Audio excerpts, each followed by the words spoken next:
তো আসসালামু আলাইকুম বন্ধুরা, সবাই কেমন আছেন? আশা করি সবাই ভালো আছেন। বন্ধুরা, দেনা পাওনা নাটকের 107 নাম্বার এপিসোডটা কিন্তু অলরেডি আপলোড করা হয়ে গেছে। আপনারা যারা এখনো দেখেননি অবশ্যই দেখে নেবেন। আর যারা দেখেছেন তারা তো দেখেছেনই, তারা তো বুঝতেই পারবেন নাটকের 108তম এপিসোডে কি ঘটতে যাচ্ছে। বন্ধুরা, আপনারা অনেকেই কমেন্ট করতেছেন নাটকটি 30 মিনিট পর্যন্ত হওয়ার জন্য। তো বন্ধুরা, আপনারা যদি অনেক ভালোবাসা দেখান, আমরা অবশ্যই দেনা পাওনা নাটকটি 30 মিনিট পর্যন্ত নিয়ে আসবো। তো আপনাদের ভালোবাসা দেখাতে হলে অবশ্যই আমাদের চ্যানেলটি সাবস্ক্রাইব করে দিতে হবে এবং অনেক বেশি শেয়ার করে দিতে হবে।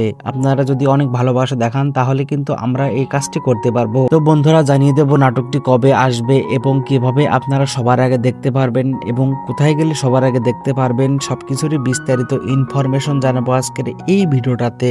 তো বন্ধুরা, আজকের এই ভিডিওটা কেউ স্কিপ করবেন না। তো বন্ধুরা, যারা আমাদের চ্যানেলটি এখনো সাবস্ক্রাইব করেননি অবশ্যই সাবস্ক্রাইব করে দিবেন। বন্ধুরা, আমাদের চ্যানেলটি যদি না সাবস্ক্রাইব করে দেন তাহলে কিন্তু আপনাদের ভিডিওর আপডেটগুলো আপনারা সবার আগে দেখতে পারবেন না। এবং আপনারা অনেক বেশি কমেন্ট করুন, জানান এবং কে কোন জেলা থেকে দেখতেছেন সবকিছুই জানাবেন ভিডিওর কমেন্টের বক্সে। তো বন্ধুরা, শহীদ কিন্তু তার বউয়ের কাছে টাকা রেখেছিল এবং সেই টাকাটা খরচ করার জন্য টাকা চাচ্ছে তার বউয়ের কাছে, কিন্তু তার বউ সেই টাকাটা দিতে রাজি নয়। অন্যদিকে বন্ধুরা, আপনারা দেখেছেন শহীদের শাশুড়ি কিন্তু তার ওই শহীদের শালার সাথে নাবিলাকে বিয়ে দেওয়ার জন্য উঠে পড়ে লেগেছে। তো বন্ধুরা, এই বিয়ে কি হতে পারে নাকি হতে পারে না? আপনারা কি বন্ধুরা, আপনাদের কি মনে হয় বিয়েটা কি হতে পারে? অপরদিকে কিন্তু বন্ধুরা, শহীদের মন মানসিকতা এখন আগের মতো আর ভালো থাকে না। সে কিন্তু তলে একটু প্রেম করার চেষ্টা করেছে নাবিলার সাথে এবং শহীদের শাশুড়ি কিন্তু সেটা বুঝতে পেরে গেছে। তো বন্ধুরা, নাটকের 108তম এপিসোডটা কিন্তু অনেক বেশি সুন্দর হবে